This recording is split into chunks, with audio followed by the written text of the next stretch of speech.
millions de personnes. Mais nous sommes derrière le capitaine Ibrahim Traoré. They called it a minor statement.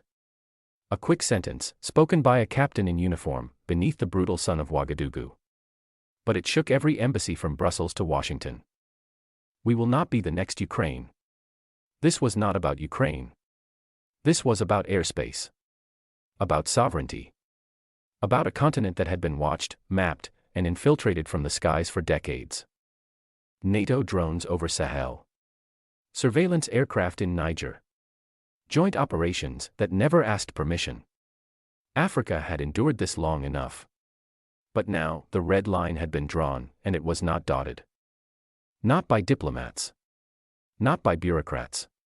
But by a soldier with dirt on his boots and a vision in his eyes. This was Captain Ibrahim Traoré. And the warning was clear. No more overflights. No more double games. No more NATO.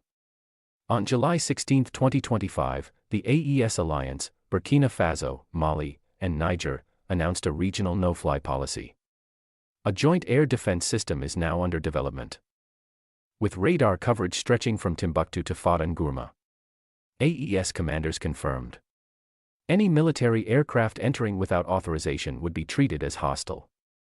It was not a declaration of war. It was the first clear declaration of airspace sovereignty in modern West African history. Before Traoré ever raised his voice, the skies above Africa had already spoken. For years. The Sahel wasn't just a region, it was an experiment. A place where NATO, France, the United States, and private contractors flew freely, under the name of counterterrorism. They never declared war. But they occupied the air. They called it intelligence support. They sent drones, satellites, AWACS planes. And in silence, they drew invisible lines across African skies, lines no African government had approved. Between 2013 and 2022, U.S. drone bases in Agadez and Niamey multiplied. France deployed Reaper systems across northern Mali. They watched trucks in Burkina Faso. They mapped salt caravans in Mali. They captured the heat signatures of farmers in Niger and uploaded them to defense labs in Virginia. But what they never saw, what they never believed, was that the people were watching back. This was the slow birth of sovereignty. It did not begin with a coup. It began with a question. Why are there eyes above us that we didn't invite? The answer came in silence. From NATO. From Washington. From Paris. A silence that grew louder with every overflight. Because when Africa spoke, no one listened. But when Africa listened, it heard everything.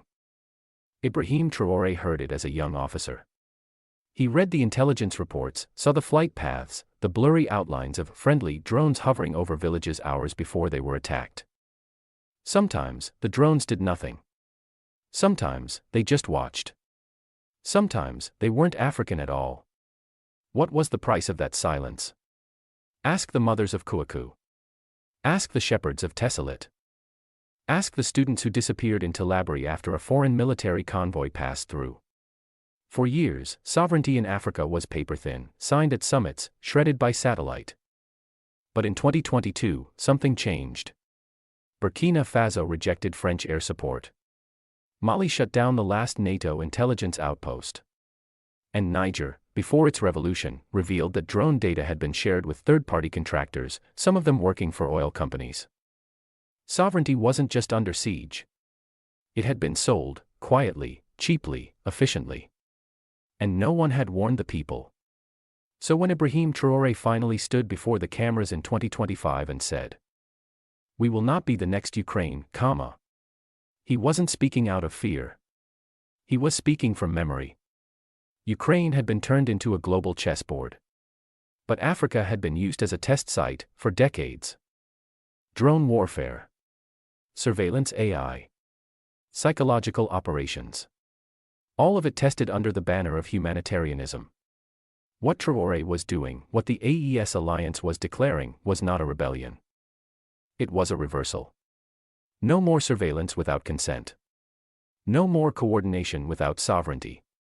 No more overflights without accountability. That is why the red line matters.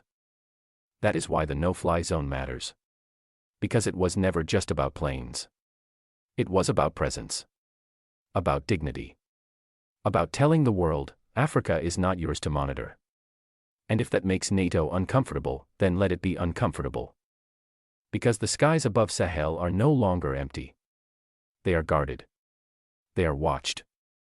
And this time, by Africa itself. If you've ever felt like Africa was treated as a field, not a nation. If you've seen how silence can be deadlier than bombs, then share this story. Let the world know, sovereignty has eyes now. They called it ambitious. They said it was impractical. But by July 2025, the AES alliance, Burkina Faso, Mali, Niger, had built the bones of a regional air defense network. Radar stations in Gao and Ouagadougou. Mobile SAM units hidden in plains and plateaus. AWACS-style early warning radar, painted in desert camo. This was not theater. It was infrastructure. Whenever a NATO drone crossed the agreed boundary, alerts flashed. Missile crews clicked safeties off. Commanders scanned live feed from thermal cameras. It was sovereignty in motion. But the AES alliance did not simply buy rifles and hope. They trained. From Khartoum to Algiers, partnered trainers showed how to scan, how to parse radar signals, how to distinguish a drone from an F-16. Local radar techs, sons and daughters of the Sahel, worked alongside retired officers of the Malian Air Force. They reverse-engineered older Soviet systems, reconditioned parts, and printed circuit boards from local workshops. They weren't just mimicking NATO in Africa. They were rewriting the rules. A week before the announcement, a series of test flights was conducted. Civilian planes, military drones, UAVs, all flew. Each was tagged, classified, tracked, challenged on radio. And one arrived without a call sign, military type, altitude, shadow movement. The alert rang. Hostile inbound. Everyone held their breath. The drone banked north. It didn't cross. It dwindled on radar, and disappeared. This wasn't luck. This was a statement. A statement that airspace was no longer vacant. That presence had changed. That sovereignty was now backed by steel. So when Ibrahim Traoré and his generals stood in Fada Ngourma that July afternoon, pointing to radar screens, they were not holding a ceremony. They were declaring an era. An era of Africa rising in the skies. A clear message. Any airspace violation will be met with resistance. Any attempt to monitor without permission will be shot down. No negotiation. No de-escalation. Just lines drawn in heat signatures. Because sovereignty cannot survive on words alone. It must have wings, sensors, missiles. And the AES alliance just gave it all. Just when the world expected Russia or China to be the savior, another actor stepped onto the stage. It wasn't a white bear or a dragon. It was the Crescent. The Bayraktar TB2 drone. Made in Turkey, quietly entered the skies of Sahel in late 2024. At first, analysts thought it was stealth sold by Russia. Then hints emerged, excised Turkish scripts, parts stamped in Ankara. The AES alliance didn't go looking for NATO. They went to Turkey. Why? Because sovereignty meant independence, not just from Western powers, but from any global monopoly. These drones became the twist the world didn't expect. Bayraktar TB2 offered real-time feeds, GPS geofencing, precision targeting without Western encumbrances. AES technicians, trained in Ankara and Ouagadougou, learned to patch, calibrate, and deploy. They built charging stations powered by solar panels. They reverse-engineered software, then patched updates locally. For the AES alliance, buying from Turkey wasn't just a deal. It was a message. That Africa could choose. That Africa rising was not a slogan, but an action. And when NATO in Africa surveilled from satellites, AES responded not with papers but with pixels. Pixels over Sahel deserts. Pixels controlled by Africans. Pixels independent of NATO. When Ibrahim Traoré unveiled the operation, he wasn't boasting. He was signaling a shift. A shift from being observed to observing. From dependency to capability. From passive territory to tech sovereignty. This was the twist. Because in the end, the most powerful military tool isn't the biggest bomb. It's the smartest one you control. The battlefield had changed. No longer were the skies dominated by pilots alone. Now, decisions were made by circuits. Threats came not only with wings, but with code. NATO in Africa had shifted its arsenal.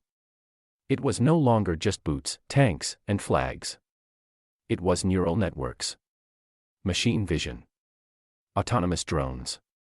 They called them collaborative platforms, swarms of drones that could fly, communicate, and strike without asking permission. No human pilots. No diplomatic oversight. Just data. And danger. For the AES alliance, this was the real invasion. Not troops crossing borders, but algorithms crossing firewalls. Not airspace violations by stealth jets, but sovereignty breaches by silent programs. Ibrahim Traoré understood the difference. And he didn't wait. He gathered his commanders. AES engineers, technicians, and local programmers worked around the clock. Not just to detect, but to think. They built signal intelligence grids across desert bases. They fed drone telemetry into custom AI that could classify heat patterns, identify anomalies, flag autonomous behavior in real time. They didn't just defend the air. They defended thought. Every time a NATO drone entered Sahel skies, it met a mirror. A reflection not of fear, but of preparation. This was not paranoia. It was responsibility. Because in this new age, sovereignty could be lost without a shot fired. A single drone, with the wrong logic, the wrong coordinates, the wrong assumptions, could cause war without declaration. Traoré refused that future. He issued one final clause to the AES air doctrine. No drone, autonomous or remote, shall operate in Sahel skies without explicit consent. This was not just military policy. It was philosophy. Because sovereignty is not just a border. It is the right to decide what flies, what thinks, what acts. And now, the AES alliance wasn't just saying Africa rising. They were proving it. In code. In silence. In resolve. The skies are no longer silent. They speak now, of defiance, of memory, of fire. When Ibrahim Traoré drew his red line, it was not made of paint or paper. It was carved into the sky. By engineers. By code. By courage. The AES alliance did not ask for conflict. But they demanded clarity. No more drones above our fields. No more shadows above our children. This was not anti-West. This was pro-dignity. Because sovereignty means knowing who flies over you. And Africa rising means, we decide who stays in the sky. So let the world watch. Let NATO in Africa listen. The line has been drawn. It is real. It is African.